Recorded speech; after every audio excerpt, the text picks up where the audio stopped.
नमस्कार, मैं हूं अमित कुमार सेन। स्वागत करता हूं हमारे YouTube चैनल महादेव अकेडमी में।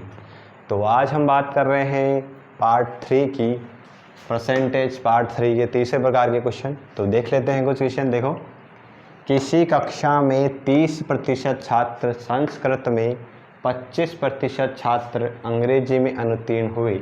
यदि दोनों विषयों में 10% छात्र अनुत्तीर्ण हुए तो दोनों विषयों में कुल कितने प्रतिशत छात्र अनुत्तीर्ण हुए। अब ये सिंपल सा क्वेश्चन है इस प्रकार के टाइप का। तो आपको ये देखना होगा उस क्वेश्चन में कि यहाँ अनुत्तीर्ण यानी एक ही प्रकार के है, दोनों में कितने अनुत्तीर्ण हुए, ये भी अनुत्तीर्ण, और कुल पूछा कितना, अनुत्तीर्ण अनुत्तीर्ण अनुत्तीर्ण। मैं आपको एक ट्रिक से समझाता हूँ तो देखेंगे क्या कह रहा है। किसी कक्षा में 30% छात्र संस्कृत में, तो मैं संस्कृत के लिए ये बना देता हूँ, ठीक है। संस्कृत में तो ये संस्कृत, और क्या है 30% छात्र फेल हुए। अनुत्तीर्ण का मतलब फेल हुए।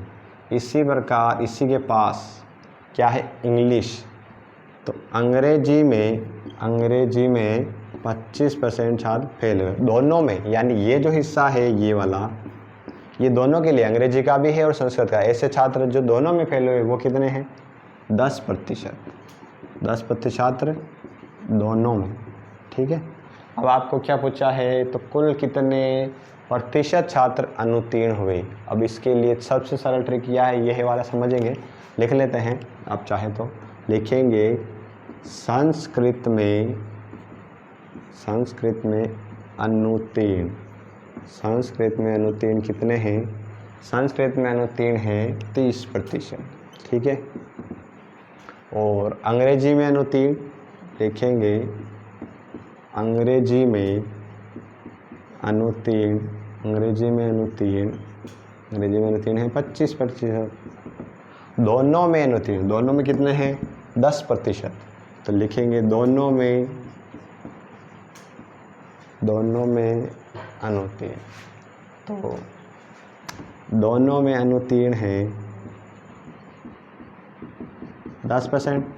अब आपको क्या पूछा है, कुल कितने अनुत्तीर्ण हुए, है ना। कुल, पहले तो कुल की बात करते हैं, तो लिखेंगे कुल अनुत्तीर्ण।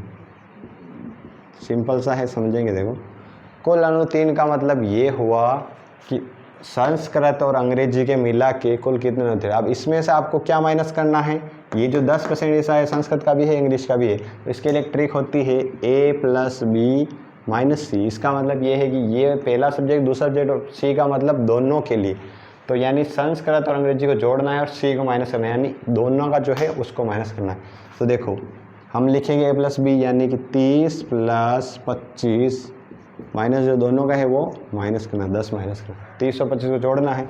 तो 5, 3 और 2 5 माइनस 10, 55 में से 10 घटाएंगे तो कितने आ जाएंगे, 45%। यानी कुल कितने अनुत्तीर्ण हुए, 45%। ये उस ट्रिक के लिए है जिसमें तीनों समान हो। ये जो ट्रिक होती है वो तीनों समान हो, तो तीनों समान बनाए जा सकते हैं। अगले क्वेश्चन में हम करेंगे। और यदि प्रश्न ये पूछा होता तीनों, ये देखिए यहाँ अगर ये पूछा होता कि उत्तीर्ण कितने हुए, तो हम क्या करेंगे, 45 अगर अनुत्तीर्ण हुए तो 100 में से 45 घटाएंगे तो कितने आ जाएंगे, 55। तो 55 उत्तीर्ण हुए, 45 पहले। आगे देख लेते हैं। किसी कक्षा में इसी प्रकार क्वेश्चन, 60% छात्र विज्ञान में, 70% छात्र हिंदी में और 15% छात्र दोनों में अनुत्तीर्ण हुआ। अब यहाँ समझना, 60% छात्र विज्ञान में पास हुए और 70% छात्र हिंदी में पास हुए और 15% छात्र दोनों में फेल हुए। तो हमें तीनों को समान बनाए, या तो इसको भी हम पास में कन्वर्ट करें या फिर इन दोनों को आप फेल में कन्वर्ट करें। तो समझ लेते हैं सबसे पहले ये ट्रिक्स लगा के। सबसे पहले आप देखेंगे विज्ञान को, विज्ञान, और उधर क्या है, हिंदी, तो ये लिखाएंगे हम हिंदी के लिए। और ये जो शीर्षक है दोनों के लिए, दोनों में कितने हैं, 15% छात्र। अब जब ये दे रखा है तो दोनों को किस में बदल लेंगे, अनुत्तीर्ण दे रखा है तो इन दोनों को भी अनुत्तीर्ण में बदल देंगे। तीनों सेम रहेंगे तो आसानी से हो जाएगा। तो देखो, यदि विज्ञान में 60% छात्र पास हुए तो फेल कितने हुए, देख लेंगे, लिखेंगे। देखो, विज्ञान में अनुत्तीर्ण लिखेंगे, विज्ञान में अनुत्तीर्ण फेल, तो विज्ञान में अनुत्तीर्ण कितने हैं। देखो, 60% छात्र यदि पास हुए तो 40 तो फेल हुए हैं। यानी कि कुल कितने थे 100 में से यदि 60 पास हो गए तो बच्चे कितने 40%, यानी कि 40% फेल हुए विज्ञान में। इसी प्रकार हिंदी की बात कर लेते हैं, तो हिंदी में अनुत्तीर्ण यानी कि फेल कितने हैं, देखो पास कितने हुए 70%, पास हुए कुल कितने थे 100 छात्र, उसमें से यदि 70 पास हो गए तो बच्चे कितने 100 में से 70 गए तो 30, यानी 30 फेल हो गए। यहाँ लिखेंगे 30% छात्र हिंदी में।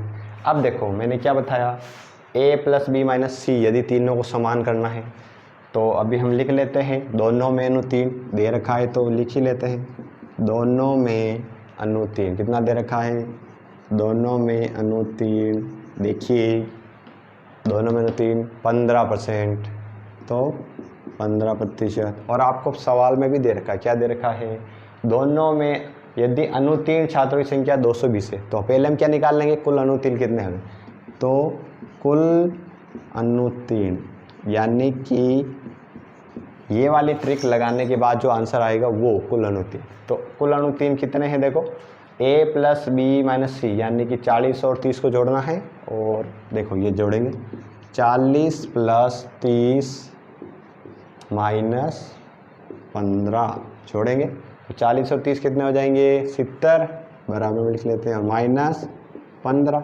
70 में से 15 घटाएंगे तो कितने आ जाएंगे, देखो 10 में से 5 गए तो 5, 7 में से एक उधार दे दिया, अब यहाँ क्या बचे 6 में से गए तो 5, 55% छात्र फेल हुए। अब हमें सवाल में दे रखा है, क्या दे रखा है कि अनुत्तीर्ण छात्रों की संख्या 220 है और हम परसेंट में कितना निकाल रहे हैं 55, इसका मतलब क्या हो गया 55% का मतलब 220 छात्र है, तो लिख लेंगे 55% का मतलब 220, इसको आप यूँ भी समझ सकते हैं, अनुत्तीर्ण छात्रों की संख्या 220 है और हमें फेल की कितनी निकाली 55%, यानी 45% पास हुए, लेकिन हम पास जो दे रखा है उसके माध्यम से करना है, तो अनुत्तीर्ण दे रखे हैं तो इसलिए हमने तीनों को अनुत्तीर्ण में बदला, तो 55% का मतलब 220 है, तो फिर लिखेंगे 1% का मतलब क्या करना है, इसको बट्टे में भेजना 220 के, तो 220/55। अब देखो 22 और 55 किसका भाग जाता है, 11 का जा सकता है, तो 11 का दे देंगे, 11 2 9 22 और 11 5 55, 5 का भाग देंगे 20 में तो 4 बार। और अब आपको क्या पूछा है, परीक्षा में छात्र कितने थे, परीक्षा में छात्र कितने होते, परसेंट हमेशा 100% में निकाला जाता है, तो परीक्षा में कुल छात्र 100% थे, तो 100% है तो 1% का मतलब यदि 4 है तो 100% का मतलब कितना होगा, 100% का मतलब यानी कि आपको परसेंट लगाना है तो 100 से गुणा करना पड़ेगा, तो 1% का मतलब 4 है, तो 4 × 100 यानी परीक्षा में कितने छात्र थे 400। यदि वीडियो अच्छा लगे तो लाइक करें, सब्सक्राइब करें, धन्यवाद।